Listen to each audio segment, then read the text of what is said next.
Bonjour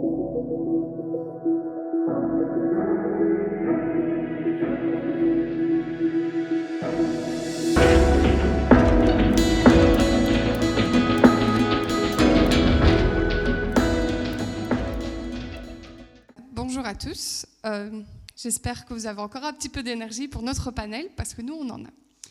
Du coup, l'objectif de ce jour pour moi c'est vraiment en fait peut-être d'abord commencer par vous présenter notre institut, que tout le monde ne connaît peut-être pas forcément, donner notre approche et notre définition en fait de ce qu'est la Smart City, parce que c'est un peu un terme qui veut tout dire et rien dire, et faire un petit retour de cas sur la manière dont c'est organisé en Wallonie. Alors, le Smart City Institute, nous sommes un institut académique attaché à la faculté de gestion et d'économie de l'Université de Liège, et donc on travaille sur la notion de territoire durable et intelligent, mais vraiment avec cet angle de gestion et stratégie. Donc nous sommes à la bonne place aujourd'hui, c'est déjà une bonne nouvelle. Et donc nous sommes notamment référents académiques de la dynamique Smart Région, j'y reviendrai. Et on travaille sur cette dynamique, bien évidemment, au travers des grandes missions de l'université, c'est-à-dire que ce soit de la recherche fondamentale ou appliquée, une notion d'enseignement, donc on a un séminaire à destination d'étudiants, mais on organise aussi des formations en management des Smart Cities à destination des professionnels, et puis on a un rôle transversal de soutien à l'innovation et de sensibilisation. Alors, la Smart City, comme je l'ai dit, ça peut être tout et rien. Nous, la définition sur laquelle on s'est arrêté, c'est que c'est un écosystème de parties prenantes, donc composé d'autorités publiques, d'acteurs privés, de la société civile, des citoyens et des institutions de recherche, qui est engagé dans un processus de transition durable en utilisant les technologies comme facilitateurs vers cet objectif de durabilité. Alors ici, très important, facilitateur en rouge, fluo, surligné, parce que on le voit quand même qu'il y a aussi souvent cette notion de Smart City qui est associée au fait d'être innovant par la technologie qu'on amène, mais qui ne répond pas toujours à un réel besoin du territoire. Et donc pour nous, c'est très important, et c'est pour ça que notre définition, on considère, voilà, on parle de Smart City, mais bien sûr, ça va au-delà de la notion de city. J'en ai d'ailleurs débattu informellement avec plein de personnes aujourd'hui, mais on s'intéresse beaucoup plus à cette notion territoriale, sachant qu'en Wallonie, la majorité des municipalités, communes, sont des communes rurales ou semi-rurales qui ne s'identifient pas forcément au concept de Smart City en tant que tel. On travaille sous le prisme, nous, de ces 6 dimensions dans nos travaux liés à la gestion. Donc la Smart Economy, qui va s'intéresser à des nouvelles formes d'entrepreneuriat, des nouveaux modèles tels que l'économie circulaire. On a notamment un collègue qui fait un doctorat sur la question. Les notions de Smart Environment, donc liées à la gestion des ressources, aux nouvelles formes d'énergie. Smart People, qui va s'intéresser aux questions d'éducation, de collaboration intergénérationnelle et autres. Les aspects de gouvernance, donc on a pas mal parlé aujourd'hui de la participation citoyenne, des dynamiques publiques-privées. La notion de living, qui va s'intéresser à la qualité de vie au sein des territoires. Et mobility, qui, par définition, s'intéresse aux nouvelles formes de mobilité et nouvelles manières de se déplacer. Alors, ça répète forcément des choses aussi qui ont été dites aujourd'hui, donc c'est là qu'est toute la cohérence. Mais pour nous, cette notion de Smart City ou cette transition ne peut pas se faire sur l'application des 4 acteurs de l'hélice, comme on l'appelle. Donc l'implication des autorités publiques qui collaborent avec le monde de la recherche, le secteur privé et les citoyens et la société civile. Et on croit foncièrement au fait qu'il n'y a aucune transition durable et intelligente des territoires qui s'opère s'il n'y a pas un mélange d'initiatives top-down et de bottom-up. Alors, je ne vais pas élaborer trop longtemps là-dessus, mais ici, je voulais montrer, je ne sais pas si on aura accès par la suite au support pour aller cliquer directement, mais ce que je voulais montrer ici, c'est que ces dynamiques collaboratives, ça peut partir dans tous les sens. Donc, évidemment, l'exemple d'Amsterdam vient facilement en tête pour beaucoup de personnes, mais ils ont notamment cette plateforme Smart City où la ville en fait se positionne juste comme facilitateur, mais c'est les acteurs qui prennent contact sur cette plateforme, parlent de leurs problèmes, de les initiatives, et le financement se fait notamment au travers des PME et pas forcément de subsides, mais d'autres acteurs qui collaborent entre eux. Donc je trouve que c'est une chouette démonstration d'initiative qui est à la fois top-down et bottom-up de manière complémentaire. Ensuite, un projet Green Railways en Lettonie qui est issu d'un projet Interreg qui en fait, pendant très longtemps, je ne prendrai pas le risque de prononcer le nom du territoire, donc je vous inviterai à aller le voir, mais pendant très longtemps, cet endroit était une plaque tournante en termes de logistique avec énormément de trajets en train.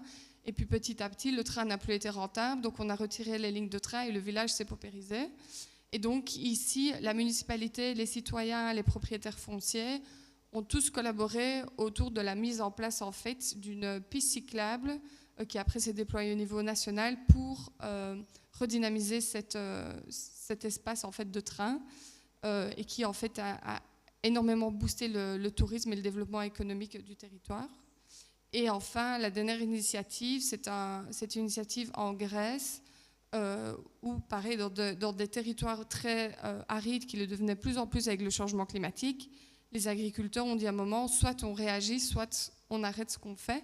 Et donc, ils sont associés à l'Université d'Athènes. Ça se passe à Marathon, qui a d'ailleurs donné le terme à la course, pour la petite histoire, qui s'est associé à l'université et à une entité privée pour pouvoir en fait redéployer l'agriculture et le faire autrement. Et ça a été déployé à plus grande échelle en Grèce. Donc voilà, je vous invite, quand vous aurez accès au support, à aller visiter ces initiatives. Alors, le cas de la Wallonie. Donc, comment se passe la Smart City en Wallonie? Ça fait beaucoup d'informations ici, mais en fait, c'est très très simple. Donc, aussi pour ceux qui ne situeraient pas, je ne pense pas l'avoir mis, donc la Belgique est un État fédéral, ce qui implique qu'il y a 3 grandes régions, enfin grandes, c'est relatif, mais 3 régions. La Flandre au nord qui parle néerlandais, la Wallonie qui parle français, et au milieu, Bruxelles qui, on dit est bilingue, mais parle beaucoup français. Et donc, de nombreuses compétences en fait sont attribuées aux entités fédérées, dont la transition durable et dont la transition numérique. Donc beaucoup de choses se font au niveau régional, et d'où le fait qu'il y ait une stratégie Smart City au niveau régional et pas au niveau fédéral. Les compétences au fédéral vont vraiment être purement tournées autour de l'accès au numérique, mais sans application concrète.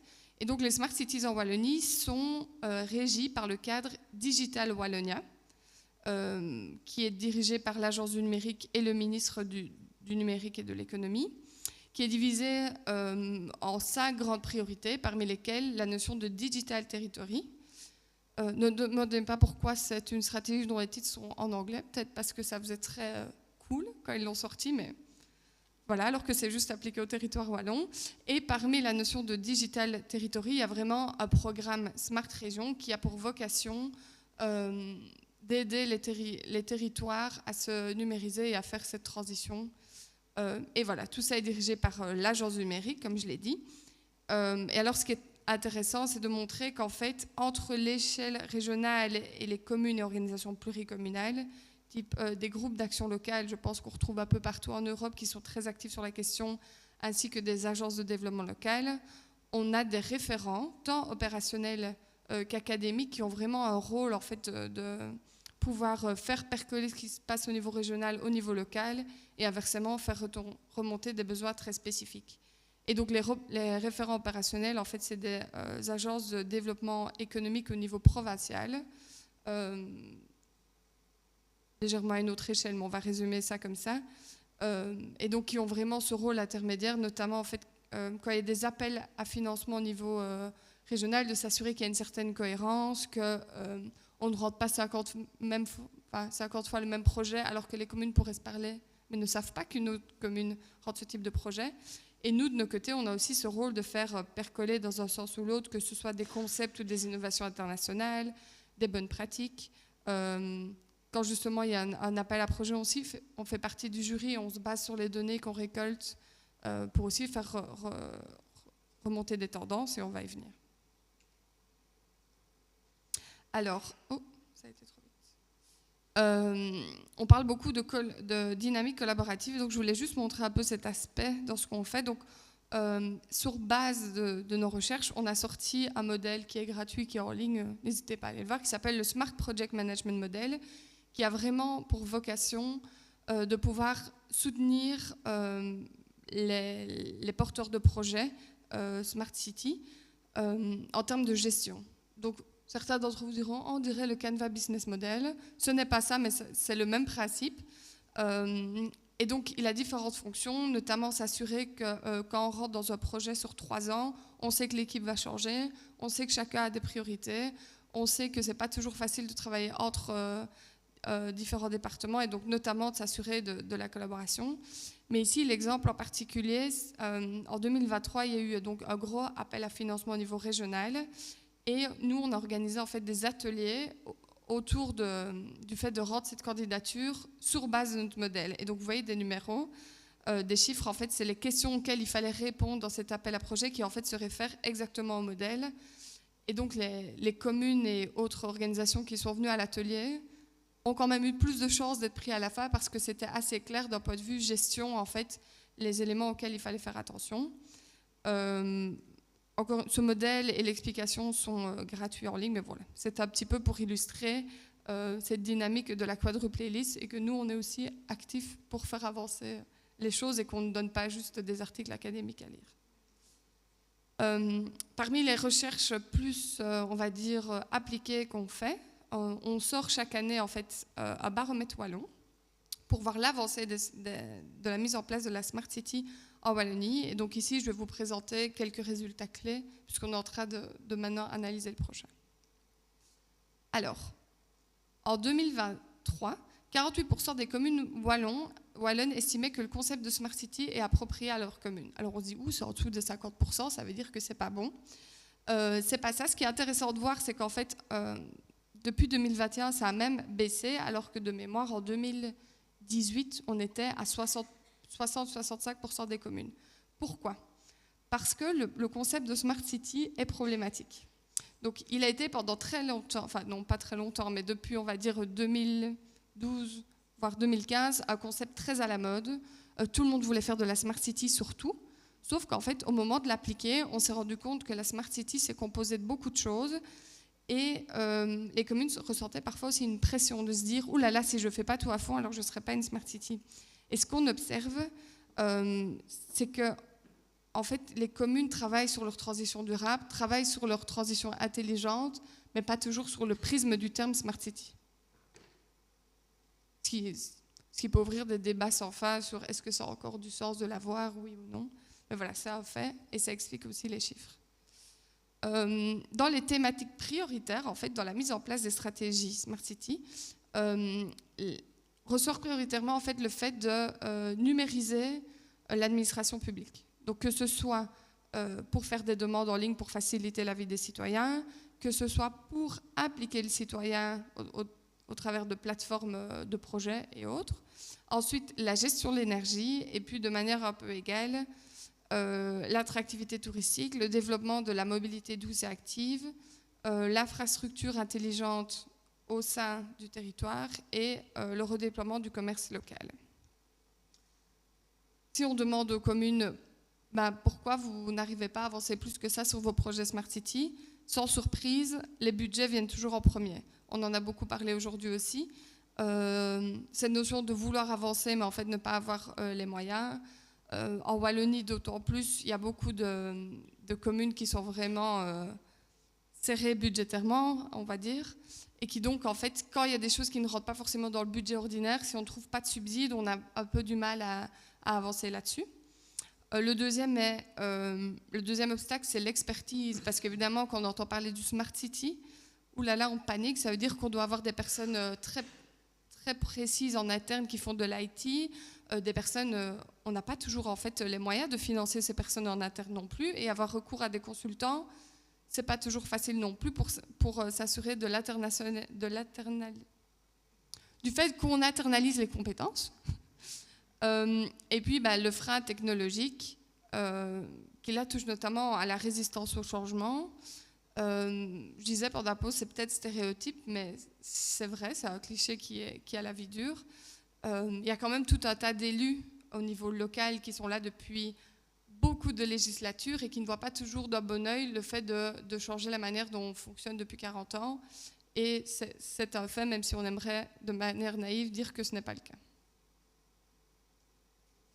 Alors, en fait, les besoins pour les communes pour pouvoir continuer à avancer, sans surprise, c'est l'aspect soutien financier, que ce soit au niveau régional ou européen, sachant là-dedans aussi que toutes les communes ne naviguent pas avec la même facilité dans les fonds européens, parce que c'est parfois aussi un peu complexe de savoir ce qui s'applique. C'est assez lourd administrativement de rentrer des dossiers. Le fait de pouvoir être formé à mieux comprendre comment ça fonctionne, a besoin d'experts en nouvelles technologies et tout un tas d'autres d'informations pour pouvoir se focaliser dessus. Alors ça, c'est une chose, le baromètre, qui est très de base très quantitatif, que je viens de vous saupoudrer de mes connaissances de terrain pour expliquer les faits. Mais on a vraiment voulu conduire une étude sur la perception en fait, des opérateurs wallons au sens large, donc pas que les communes, mais acteurs privés, publics, associatifs et autres. On est en train de finir l'analyse des données, donc c'est vraiment des données très fraîches. Mais on a mené en fait, des entretiens semi-structurés pour comprendre en fait, quelle était la compréhension des acteurs du concept de Smart City en Wallonie. Et en fait, ce qui ressort à ce stade, c'est qu'il n'y a pas de compréhension commune du concept Smart City, parce que les acteurs qui sont le plus en haut dans cette dynamique ne vont eux-mêmes pas forcément donner la même définition. Donc nous, on n'a pas forcément l'exacte même définition que l'Agence du numérique. D'autres acteurs vont se focaliser plus sur des aspects humains, d'autres plus sur l'aspect efficacité technologique. Donc voilà. Donc en général, les opérateurs adaptent un peu leur définition par rapport au projet qu'ils veulent porter. Ce qui était intéressant de voir, c'est que parmi les communes qu'on a interrogées, il y a un pourcentage important de ces communes qui en fait ont découvert le concept de Smart City, Smart Région par un appel à projet. Donc ils n'avaient jamais entendu parler de ça. Et puis tout à coup, Territoire Intelligent est sorti, pouvait financer la transition durable et intelligente d'à peu près toutes les thématiques. Ils ont commencé à s'intéresser à ce concept-là. Il y a de manière générale donc une mauvaise compréhension aussi de ce que la Smart Région et Digital Wallonia fait. Et donc c'est pour ça que c'est vraiment clé d'avoir des acteurs intermédiaires pour s'assurer un peu d'une compréhension globale commune au sein de la région. Et on était assez surpris de voir aussi dans les interviews que plusieurs acteurs ont mis en avant le fait que le fait de s'intéresser à la Smart City pour eux était vraiment un levier de compétences dans d'autres domaines. Donc se dire, je vais me former en fait en gestion, alors que de base c'est pas mon truc, mais comme c'est un enjeu plus multidisciplinaire, c'est intéressant que je m'y attarde. Je vais prendre une formation de base en informatique, je vais reprendre une formation en développement durable. Et donc voilà, il y a quand même des choses assez surprenantes quand sont sorties aussi qu'on n'attendait pas. Et voilà, c'est globalement la présentation, mais je reste bien sûr à votre disposition après.